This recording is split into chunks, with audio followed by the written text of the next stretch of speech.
hoje no primeiro Concitec do ecossistema Ânima, e nós temos a honra de ter conosco presente o diretor de negócios de educação médica continuada da Inspirali, que vem abrilhantar esse nosso evento, falando sobre a educação médica, o futuro e as inovações que podem vir por aí. Mark Anthony Deitos, é uma honra ter a sua presença aqui conosco. Ficamos muito felizes com a sua participação no nosso primeiro Concitec e passo a palavra para você. Elaine, muito obrigado pelo convite. Também aqui é uma honra da minha parte poder participar do primeiro Concitec, trazendo esse ponto tão importante para o nosso ecossistema da medicina, que é a carreira do médico e os principais desafios, as principais ferramentas que se espera desse profissional tão importante na nossa vida. Nessas décadas que vêm aí pela frente, né, com o maior envelhecimento da população, com maior casos aí também de fenômenos meteorológicos que afetam a nossa saúde. Eu vou começar aqui então, Elaine, compartilhando a minha tela com vocês e a apresentação que eu preparei aqui para esse momento. Então vamos lá.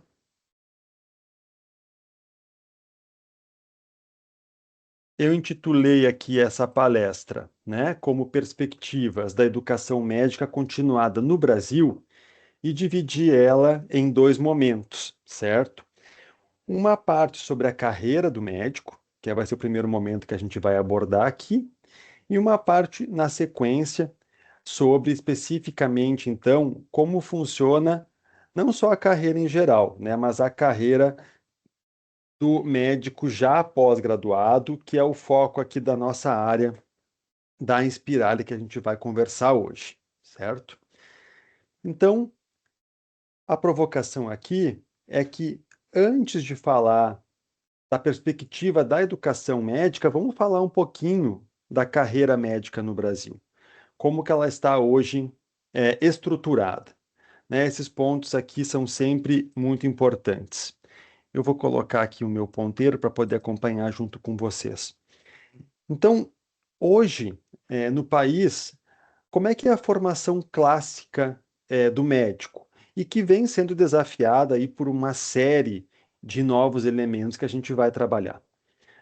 Hoje a gente tem uma faculdade, né, um curso de medicina que dura 6 anos, né, na grande maioria dos cursos, e ao final desses 6 anos a gente forma um médico que chama o médico generalista, né? Que é o médico, então, ainda que não é um especialista, certo? Para ele ser um médico especialista, ele vai percorrer esse caminhozinho aqui, né? Então, normalmente, ele tem aqui um exame, né, de R1, que é para ele ingressar na residência médica. Essa residência, a primeira residência, né, normalmente dura de 2 a 3 anos. Ao final aqui desse período de residência, né, ele vai ainda prestar a sua prova de título ou a prova da sociedade, e ele se torna, então, um médico especialista, né? Então, aqui a gente vai ter o cardiologista, o pediatra, o anestesiologista e assim por diante. É cada vez mais comum hoje que o médico também se subespecialize, né? O que que significa? Que ele vai fazer mais uma residência na sequência, para se tornar um especialista, né, em uma área mais específica dentro do seu campo de atuação. Então, por exemplo, aqui ele vai fazer a especialização também, né, em cirurgia cardíaca, após, né, já ter feito a cardiologia. E aí, bom, ele vai finalizar aqui normalmente esse seu estudo formal, né, com a graduação a primeira residência, a segunda residência, então aqui ele vai se tornar um cirurgião cardíaco. Bom, e a partir daqui, o médico ele nunca para de estudar, né? Porque ele vai seguir fazendo os cursos de robótica que vão auxiliá-lo, né, em utilização de mais tecnologia. Ele vai trabalhar com partes ainda mais específicas da cirurgia cardíaca, vai seguir se atualizando, né? E aquilo que a gente chama então de educação continuada na área de medicina. Bom, essa parte de cima que a gente destacou aqui em azul, né, é o que a gente chama de a formação clássica. Agora, cada vez mais a gente tem uma formação paralela que não segue essa trajetória, né, tão cartesiana da formação clássica, por diversos fatores. Então, esse médico, após a graduação dele, quando ele é um médico generalista, né, ele tem alguns caminhos que não a residência médica tradicional. Eu destaquei aqui dois caminhos principais, né? Um caminho são os estágios ou as pós-graduações credenciadas, né, como serviço daquela especialidade no MEC, ou áreas de especialização, que são as especializações, então, pós-lato sensu. Esse caminho pode ser um caminho opcional para o médico, ou seja, não cursar a residência médica e cursar pós-graduações credenciadas ou especializações. Qual que é a grande diferença? A gente percebe que o tempo o tempo é um pouco mais longo, né, desse processo até o exame de título. O que é o exame de título? É o exame que normalmente ele presta ao fim da residência, então ao fim de 2 e 3 anos, ele se torna cardiologista, e aqui ele vai prestar esse mesmo exame, só que vai demorar um pouco mais, porque exige mais tempo de atuação dele. Né? Ele vai se tornar, da mesma forma, o médico especialista aqui. Aqui eu trouxe um outro exemplo da dermatologia, né? Mas poderia ser o mesmo exemplo aqui da cardiologia. Né? Então, para se tornar um cardiologista, ele pode optar pelo caminho da residência médica, por um caminho que não é a residência médica, então que é uma pós-graduação credenciada em serviços pelo Ministério da Educação e pelo Ministério da Saúde, ou também por fazer uma especialização lato sensu em cardiologia, que aí exige mais tempo do médico, porque ele vai precisar aqui de mais tempo de atuação, e como especialista, ele depois segue também o seu caminho de educação médica continuada.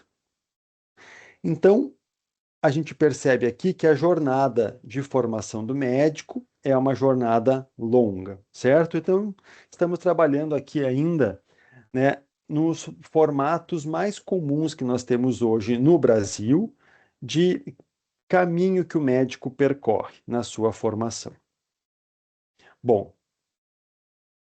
após formado, a gente hoje classifica em 5 arquétipos, né, que capturam os principais caminhos que o médico vai seguir, né, durante a sua formação e atuação. Então, hoje, a gente tem um caminho que é a opção pela carreira acadêmica, em um caminho cada vez mais comum e interessante pelas pesquisas que são desenvolvidas dentro da área acadêmica, pelos institutos, né, que desenvolvem uma série hoje de produtos também conectados com a indústria e que exigem aqui muitos médicos que são dedicados exclusivamente à pesquisa, então é uma área com muita atuação crescente. A atuação, então, especializada, né, que é o médico, então, que a gente costuma aqui consultar, né, o dermatologista, o nefrologista, né, todas as especialidades médicas, e que ele veio do caminho da residência.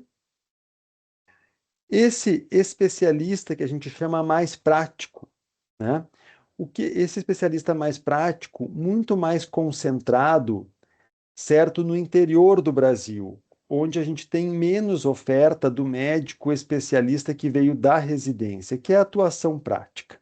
Então, é muito comum, por exemplo, no interior do Brasil, a gente ter o médico, que é um médico generalista, mas que ele atende todas as crianças, certo? Daquela comunidade.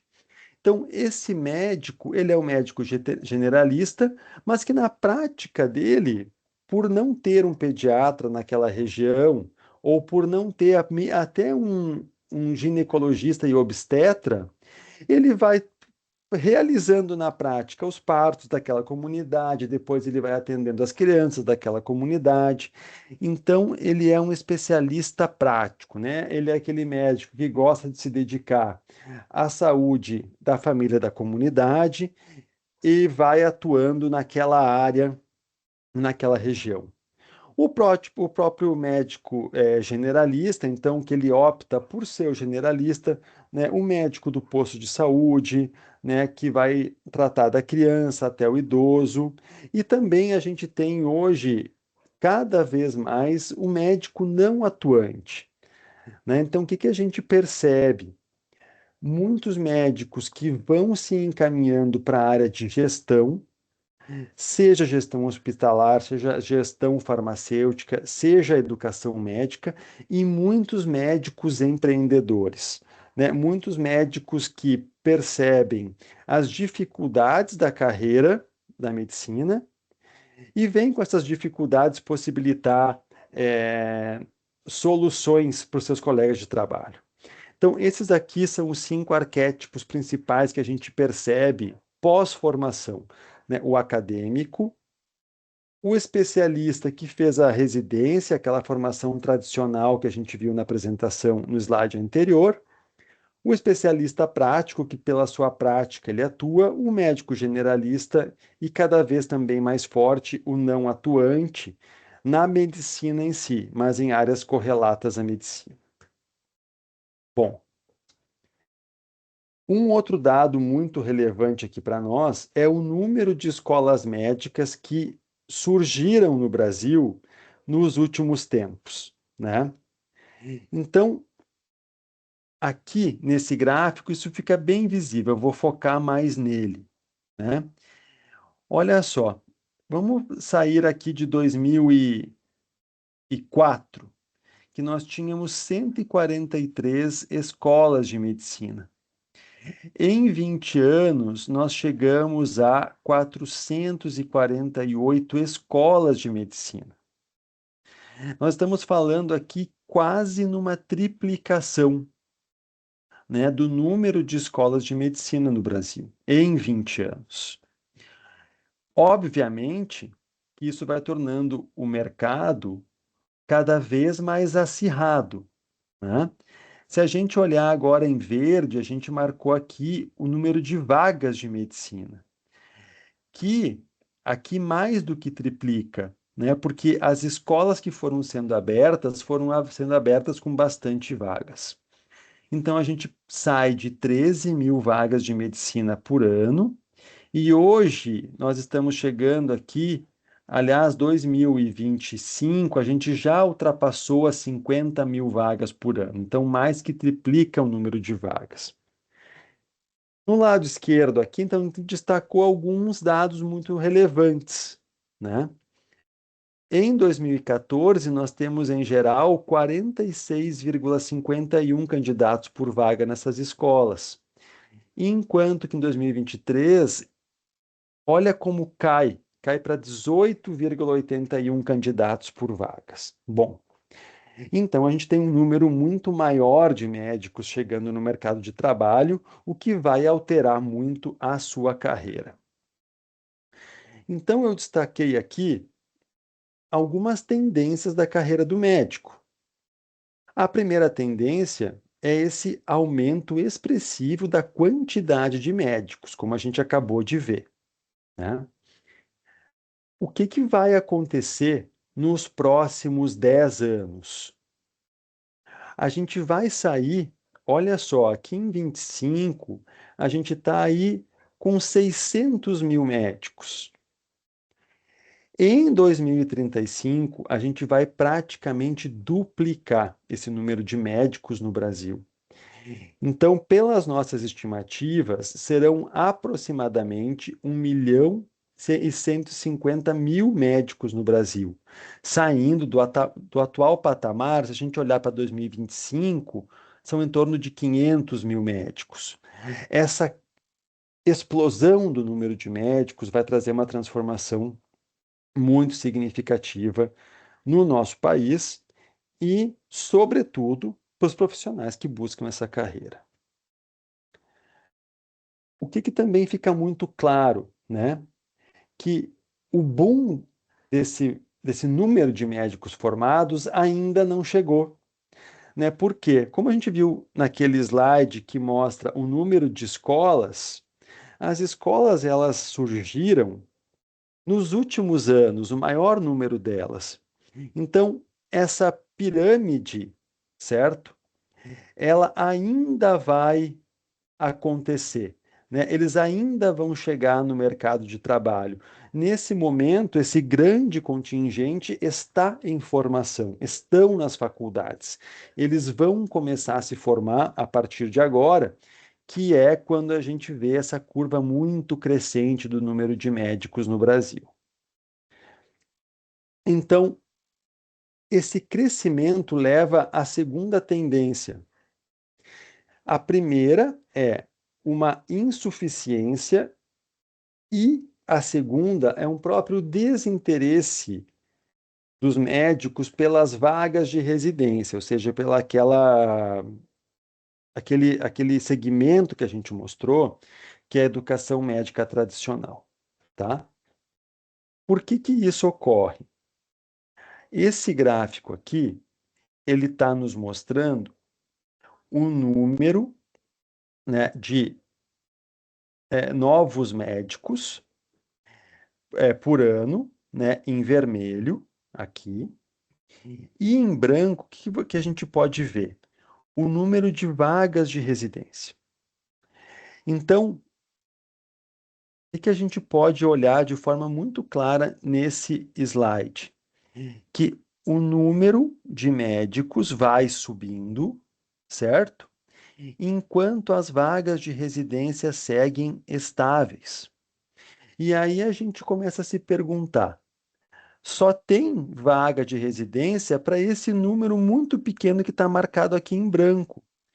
O que vai acontecer em 2027 com todo esse contingente que eu estou mostrando aqui, que não tem vaga de residência?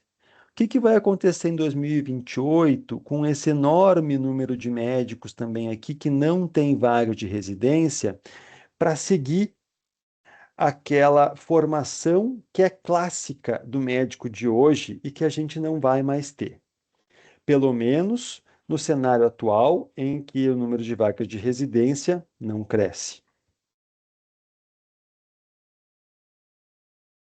Acumulado com o número de vagas de residência que não cresce, hoje a gente tem uma geração de médicos recém-formados, médicos mais jovens, que não veem também a residência como um caminho para a sua carreira médica. Por que isso acontece? São alguns fatores. Eu listei aqui 4, certo? Que são fatores importantes, né? Eles não são. Eu não quero aqui trazer, né, todos os fatores, mas eles importam muito para o perfil da cultura jovem, né, desse profissional. Então, primeiro, essas escolas que surgiram, elas são escolas, na sua grande maioria, privadas. E que muitos desses alunos buscaram um financiamento para cursar essas escolas, certo? Agora, formados, eles precisam pagar essa faculdade ou ter uma remuneração que eles consideram também mais adequada pelo esforço que eles tiveram nesses últimos anos. Então, o perfil do egresso é de aluno que precisa ser remunerado rapidamente. E a bolsa que hoje é paga para um médico residente, que é em torno aí de R$ 4.100, não é suficiente para essa vida que ele sonhou de médico formado, né? Ele tinha uma imagem, bom, vou me formar, vou ter um bom salário. E quando ele se forma e entra na residência, ele recebe uma bolsa de residência. Então, essa bolsa é cada vez menos atrativa, tanto pelo valor como pelo próximo item que eu vou trazer aqui. A jornada de trabalho da residência é de 60 horas semanais. Ela é uma jornada, então, cansativa, porque envolve todo o trabalho no hospital, o atendimento aos pacientes, a carga horária de estudo. Ela dificulta também a realização de plantões, que é isso que normalmente traz uma remuneração adicional e uma remuneração interessante para o médico na sua fase inicial da sua carreira.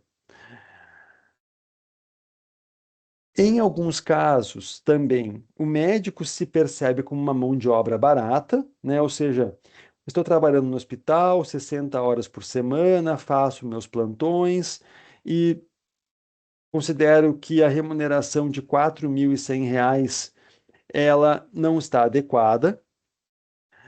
E além disso, bom, o tempo que o médico considera que ele está passando na residência, na prática efetiva do tema dele, ele pode ser insuficiente. Então, o que que ele analisa? Bom, dessas 60 horas aqui que eu estou passando no hospital, apenas 25% dessas horas, né? Ou seja, 15 horas semanais eu passo efetivamente na cardiologia. Depois eu libero os pacientes, eu rodo o serviço, eu aprendo, né, sobre outras áreas, mas eu não tenho aqui um foco na área que é o meu sonho, né? Então, essa tendência aqui é muito forte. A residência, a formação tradicional, ela perde, né, muito dos seus atrativos que ela possuía até bem pouco tempo atrás. Somados, então, essa primeira tendência que a gente viu do aumento do número de médicos e a segunda tendência, que é poucas vagas de residência, tem uma outra tendência muito recente, muito forte, que são os novos exames que começaram agora, tem um ano que começaram esses exames, e que a gente percebe no Brasil vão se intensificar, de seleção de profissionais. Então, o primeiro exame que a gente tem agora implementado é o ENAMED, né? Então, o ENAMED é uma prova que não existia. Então, agora nós temos a primeira aplicação do ENAMED no final desse ano, que é uma prova, né, de verificação da qualidade das escolas de medicina no Brasil. O ENAMED, o que que ele objetiva também? Ser um processo muito parecido com o Enem, ou seja, ele vai passar a centralizar as vagas de residência. Então, assim como uma boa nota do Enem possibilita que você tenha um acesso facilitado às vagas de qualquer faculdade no Brasil, independente de qual curso você deseja, você tem que fazer a prova no Enem, né, para participar das melhores vagas. O ENAMED também vai começar, né, a ter essa nota, aí ao final da faculdade de medicina. E as vagas de residência vão ser ofertadas, então, dentro do ENAMED. Essa é uma novidade que vai mudar radicalmente o mercado. Além disso, essa prova de proficiência que a gente está trazendo aqui está ganhando cada vez mais a pauta. O que é a prova de proficiência? É uma prova muito parecida com a prova da Ordem dos Advogados do Brasil, né, que é muito comum, a prova da OAB. E a pessoa, né, o graduado em direito, ele só pode exercer a advocacia quando aprovado na prova da ordem. Então, essa prova de proficiência vai dizer o seguinte: olha, você se formou em medicina, mas agora você não é mais um médico generalista.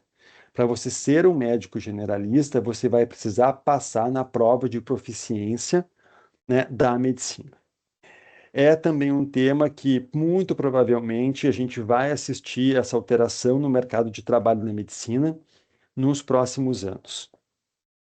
E algo que ainda não existe no Brasil, em muitas especialidades, que é a prova de certificado de atualização do título de especialista. Ou seja, hoje, como é que é no Brasil, né? O médico dermatologista, ele finaliza a sua residência ou a sua pós-graduação lato sensu e tem os seus anos de atuação, faz a prova de título e se torna um dermatologista, correto? A partir daquele momento, ele tem um título de especialista em dermatologista que acompanha toda a sua carreira, até a sua aposentadoria. O estabelecimento desse certificado de atualização do título de especialista vai exigir que o médico, a cada 2, 3, 4 anos, isso cada especialidade vai definir o seu período de atuação, faça uma nova prova, trazendo ali que ele segue atualizado nos temas, que ele vem acompanhando o desenvolvimento dessa área. Perfeito? Então, aqui fizemos um apanhado dessa terceira tendência para chegar na última tendência que a gente identifica que vai alterar muito a carreira do médico na atualidade, que são as novas tecnologias que vão disruptando a profissão. O que a gente trouxe de destaque aqui? A inteligência artificial, obviamente, ganhando aqui um espaço muito relevante.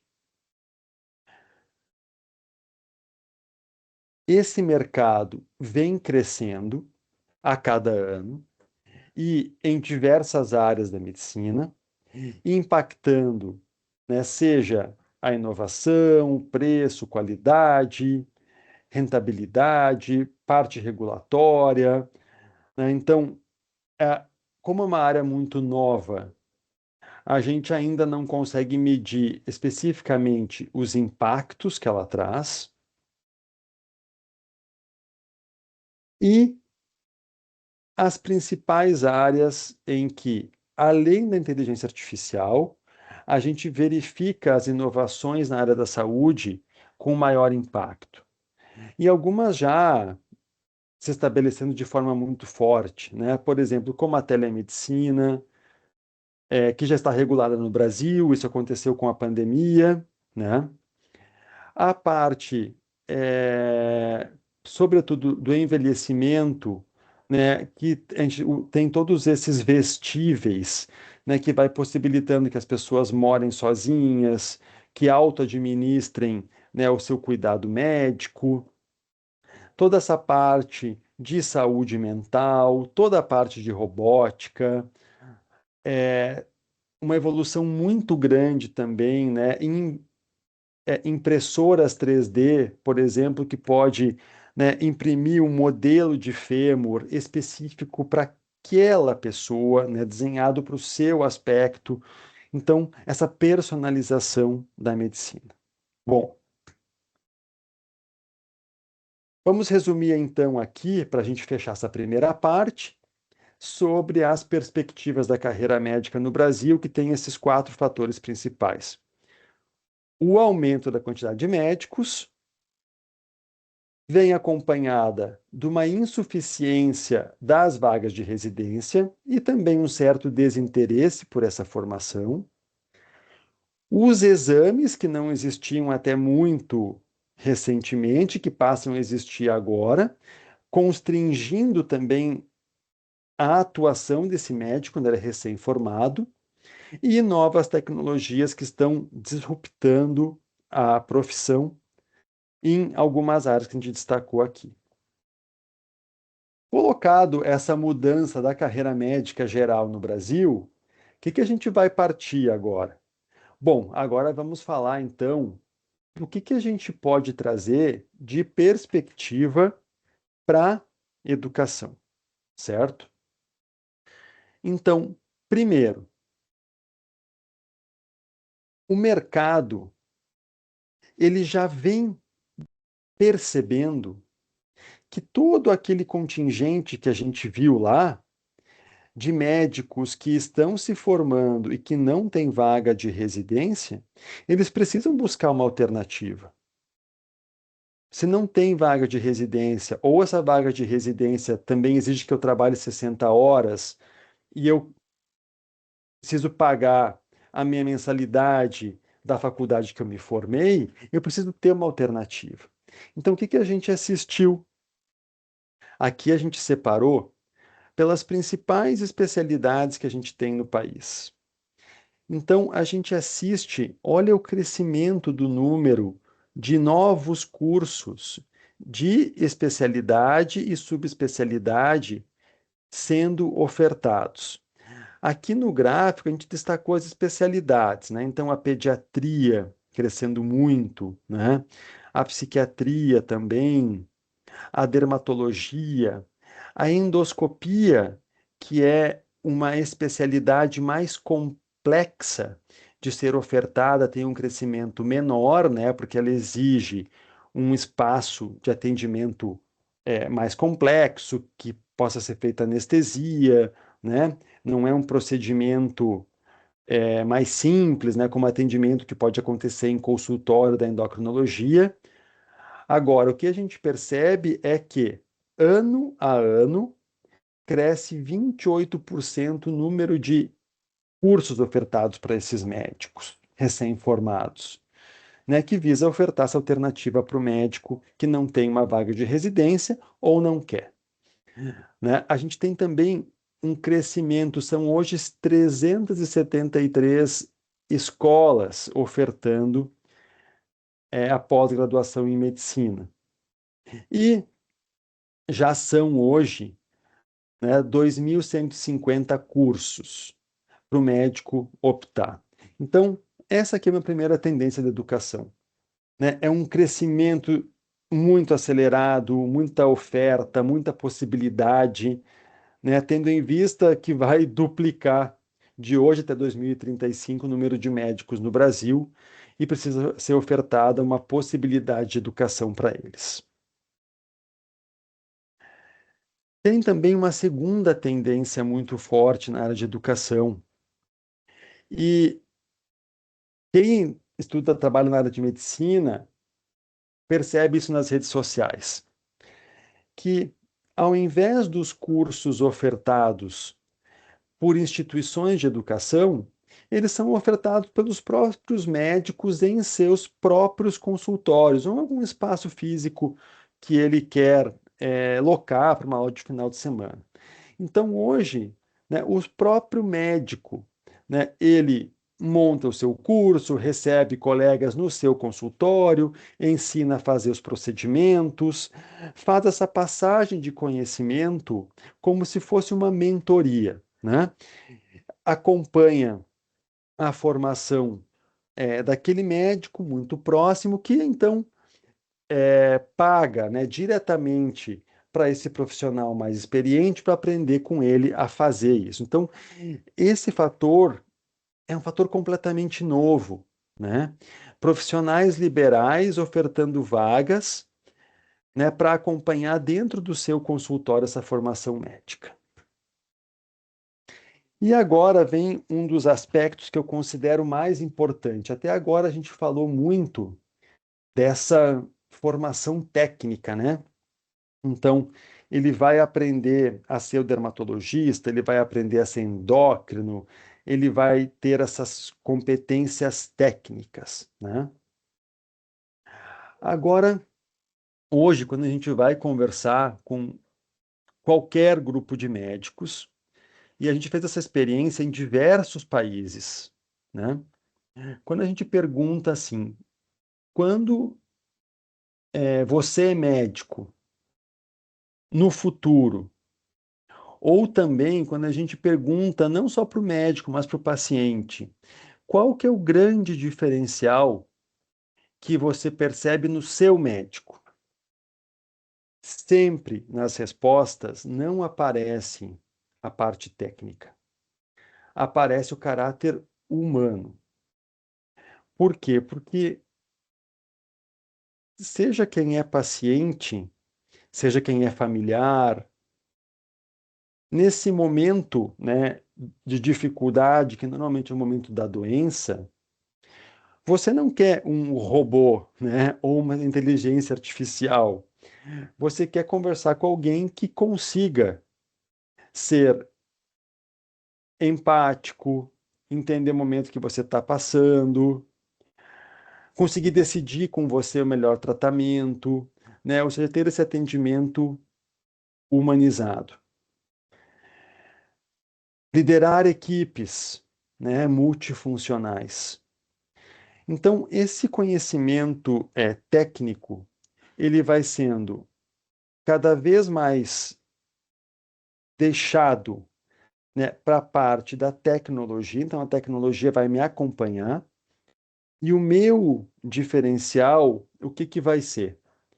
Vai ser como está escrito aqui no texto recém-aprovado, né? Esse texto foi aprovado aqui tem cerca de 45 dias, agora em 2025, no mês de outubro, que são as novas diretrizes curriculares nacionais da medicina.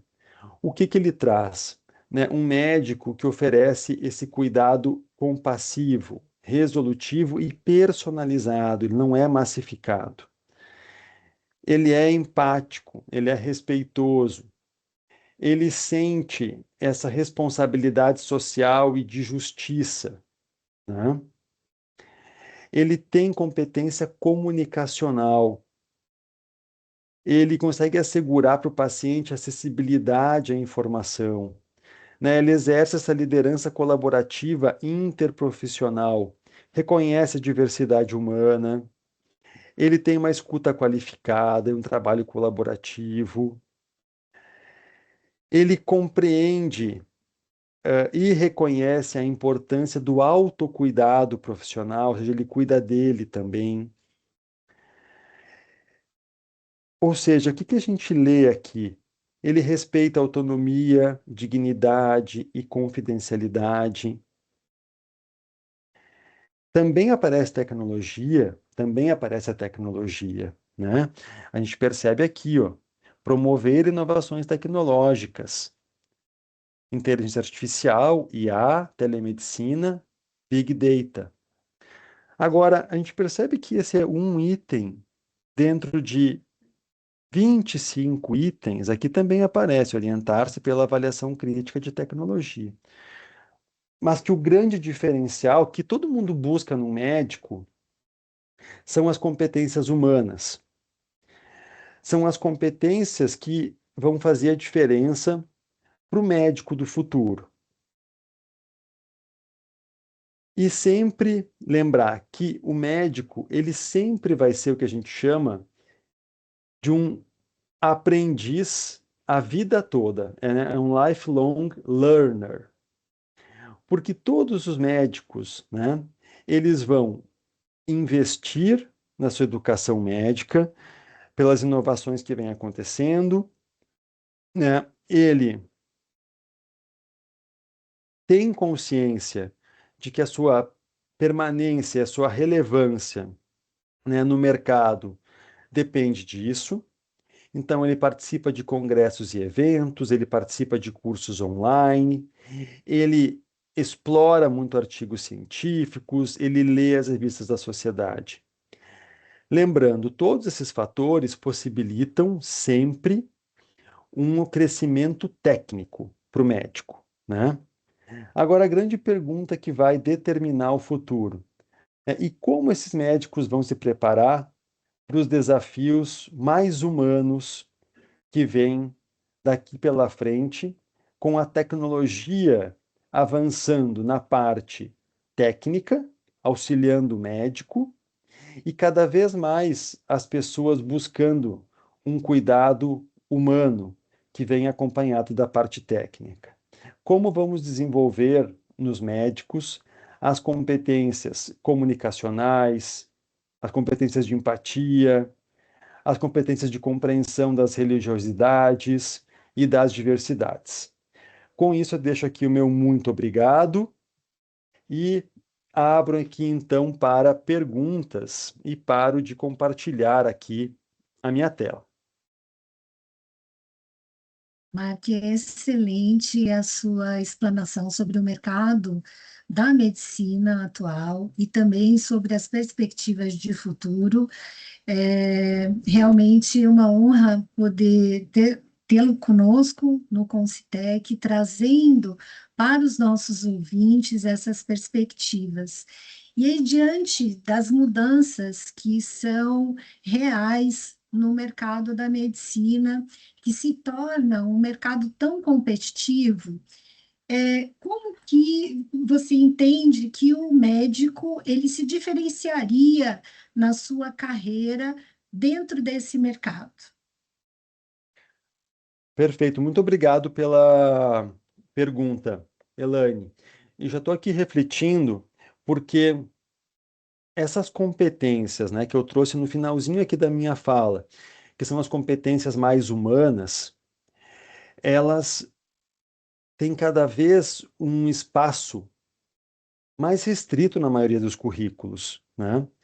Porque como as áreas crescem em especificidade, né, cada vez mais a gente sente falta da traumatologia dentro do currículo, falta da oftalmologia. E, do outro lado, aparece, na verdade, a maior demanda da sociedade, que, na verdade, ele quer consultar com um oftalmologista que compreenda a dificuldade que esse paciente está tendo em chegar na consulta com a visão embaçada por uma catarata, já idoso, né? Que o médico nefrologista, né, compreenda, na verdade, toda a dificuldade, né, que uma hemodiálise traz para um paciente e que não é simplesmente realizar tecnicamente o processo. Então, a gente tem esse conflito dentro dos currículos, né, entre cada vez mais técnica, ao mesmo tempo que o paciente exige cada vez mais humanidade.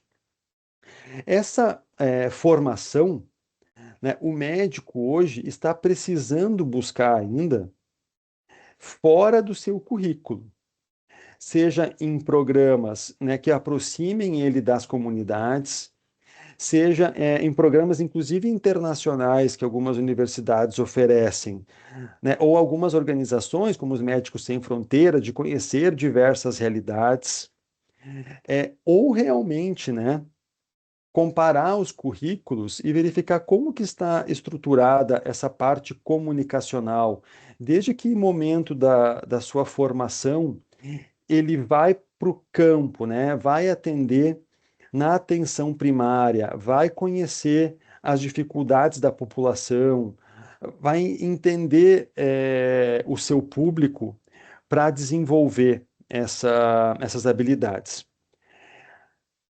Sabendo que isso, né, é uma competência essencial para o futuro e que hoje todas as pesquisas que a gente vê trazem como maior diferença.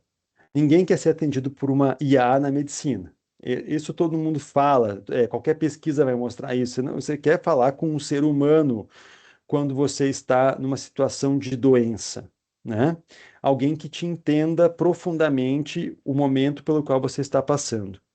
Essas habilidades, o médico precisa buscar com profissionais mais experientes que já desenvolveram então essa capacidade de escuta qualificada ou uma formação fora do currículo técnico.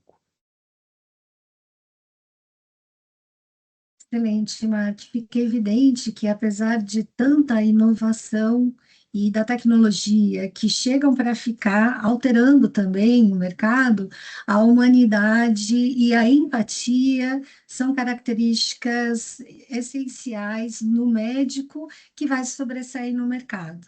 Mas se além dessas habilidades, nós pensássemos em outras habilidades médicas, que seriam valorizadas no futuro? Para quais outras habilidades você apontaria? Exato, Elane. Obrigado pela tua pergunta, porque aqui eu deixei muito claro, né, essas evidências que estão aparecendo em relação à humanização do atendimento médico, né? Que não é, então, aquele atendimento rápido, que não é aquele atendimento para passar consulta, né? Agora, bom, tem uma série de habilidades aqui que, tecnicamente, vão moldar o nosso futuro, né? E aqui eu queria trabalhar com duas especificamente, que são áreas com, apesar, olha que dicotomia interessante, né? Apesar do grande número de médicos que vem se formando e que vão se formar cada vez mais a cada ano, ainda tem uma defasagem muito grande. Primeiro, são todos esses cuidados do envelhecimento. Então, o Brasil é uma população que está chegando aí no seu período de maturidade e que vai passar a ter um maior contingente de idosos de crianças. Em alguns estados a gente já percebe isso, como aqui no próprio Rio Grande do Sul, onde eu me encontro, que já está nessa curva mais avançada do envelhecimento da população e que não possuem médicos qualificados e formados para tratar tanto desses pacientes, certo? Como das próprias políticas públicas todas que exigem uma população mais idosa. É, e qual aqui que é a grande dificuldade? As áreas que cuidam do envelhecimento é uma não são áreas que cuidam de uma doença. Então, eu vou trabalhar aqui um exemplo, né? Quando a gente está doente, né? A gente vai no médico e se cura, certo? Então, eu frequento aquele médico com uma resolutividade, né? Então, eu quero retirar esse melanoma. Eu vou lá e retiro, eu deixo de ir no médico. O médico do envelhecimento não é assim. Ele vai começar a cuidar de mim quando eu tiver meus 60 anos de idade, ele vai seguir cuidando de mim quando eu tiver 70, e eu vou ter outras dificuldades, ele vai seguir cuidando de mim quando eu tiver 80, e a gente vai envelhecer juntos. Você e o médico, né, a gente vai envelhecer juntos. Então, é uma demanda por uma pessoa que tem essa característica e que é difícil de você. Gente, eu vou cuidar dessa pessoa por 40 anos. É muito mais que um pediatra que cuida ali de 15, 16, chega até os 16 anos, acompanha algum acompanhamento, ele vai cuidar de nós por um período de 40, 50 anos, né? Às vezes se aproxima até de um dentista, quem vai no dentista por 20, 30 anos, né? Vai no mesmo dentista. Então, essas áreas vai exigir muitos profissionais, porque esse paciente ele não faz uma visita para se curar de algo, é uma visita de acompanhamento e que exigem aí uma relação que vai se deteriorar, vai ter momentos melhores, vai ter momentos piores, mas vai ser aquela pessoa que vai te acompanhar e vai organizar também, né, todos os especialistas que você precisa, né, durante esse período de envelhecimento, certo? Então, essa é uma área infalível, né, do futuro, e que também vai exigir todo esse cuidado humano, porque também o idoso tem mais dificuldade com novas tecnologias, né?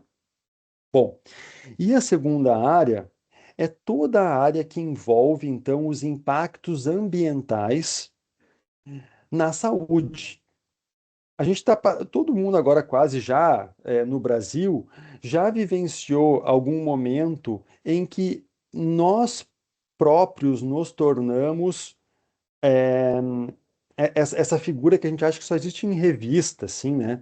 Que é a figura do deslocado ambiental, né? A pessoa que precisa, inclusive, se mudar de cidade, de mudar de trabalho, mudar de casa, né? Por causa dos problemas do meio ambiente, né?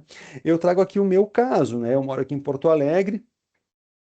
Em maio do ano passado, né? Eu precisei passar quase 45 dias fora da minha casa por uma enchente que teve aqui na cidade, né? E isso causa, trazer aqui impactos. Eu vou trazer muitos impactos, vou trazer um para trazer aqui, psiquiátricos em toda a população, né? Então, esse médico que sabe lidar com os impactos do meio ambiente, trouxe um impacto, ou o impacto que a gente tem muito forte da poluição nas crianças no período de inverno, e que aí toda mãe, o pai busca um pneumologista pediátrico, né? Para lidar com essas dificuldades do meio ambiente e desses eventos extremos.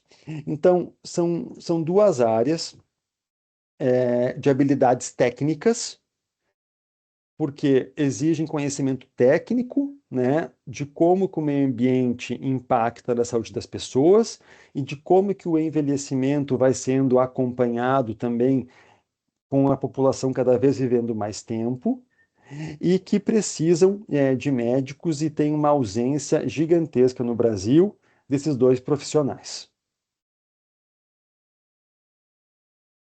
Excelente, Marta. E aí, uma pergunta que talvez muitos ouvintes queiram fazer, baseado em tudo que você falou, nas perspectivas de mercado, perspectivas de futuro, qual seria, né, a especialidade do futuro, as especialidades médicas do futuro? Exato. Excelente pergunta, Elaine. Porque eu já destaquei, né, aqui toda a parte dos cuidados do envelhecimento, então não especificamente geriatria, mas todas as áreas que vão se envolver com isso, sobretudo em políticas públicas, e todas as áreas aqui voltadas para o meio ambiente, né? Agora, quando a gente vai olhar assim, bom, como vai ser, né, o futuro da medicina e quais são as áreas aí com maior demanda, né? Então, com certeza, a gente vai voltar aqui para o ponto principal da minha palestra, que é todo médico que não perder a sua humanidade e que dominar a tecnologia vai ter o seu espaço no futuro. O mais importante já aparece em todas as pesquisas, é a humanidade, porque a tecnologia vai ser um fator comum. A tecnologia vai ser uma ferramenta que todos vão dominar, alguns mais, alguns menos, né? Agora, a valorização da tua profissão, seja ela um médico generalista, um dermatologista, um nefrologista, um oncologista, vai vir da capacidade, né, de exercer a medicina com um ato humano. Isso que vai garantir aí um futuro muito estável para todos, os formados em medicina no nosso país. Mark, muito obrigada. Quero agradecer mais uma vez a sua participação. Nós vamos enviar para o seu e-mail certificado de palestrante para os nossos ouvintes que nos acompanharam hoje no dia da estreia. Vocês encontram na descrição do vídeo o link para o formulário de presença. Fiquem atentos ao e-mail que vocês registram nesse link, pois é o e-mail no qual vocês receberão também o certificado de participação dessa palestra. Convido a todos os nossos ouvintes para visitarem na área do primeiro Congresso Nacional de Ciência e Tecnologia da Anima 2025, o quarto simpósio de pesquisa, onde vocês vão encontrar os banners digitais de pesquisas desenvolvidas no nosso ecossistema, e vocês vão encontrar ali também um espaço específico de banners da área da medicina. Então, conheçam as nossas pesquisas e estão convidados também para o nosso terceiro encontro do Estrito Sensu, com os nossos programas de mestrado e doutorado na área da saúde, que trazem pesquisas extremamente relevantes para o conhecimento de vocês, e fica também aqui o convite para a participação dos estudantes de medicina nos programas de iniciação científica, iniciação tecnológica, trazendo soluções efetivas para a sociedade, para o mercado e o impacto nas evidências científicas que transformam efetivamente o futuro. Obrigada, Mark. Foi extremamente importante e relevante a sua participação, trazendo um mapa real do mercado da medicina e uma visão estratégica de solução de carreira para os nossos estudantes. Parabéns pela sua participação. Adorei estar aqui com vocês hoje, Elaine. Muito obrigado, pelo convite. Espero também que todo mundo que tiver alguma dúvida aí possa me acessar. Pelo LinkedIn aí é um bom canal, pelo meu nome, certo? E participar aí junto com a Inspirali, né, desse futuro da educação médica aqui no Brasil. Um grande abraço, sucesso no primeiro Concitec. Muito obrigada. Tchau, tchau, pessoal. Tchau.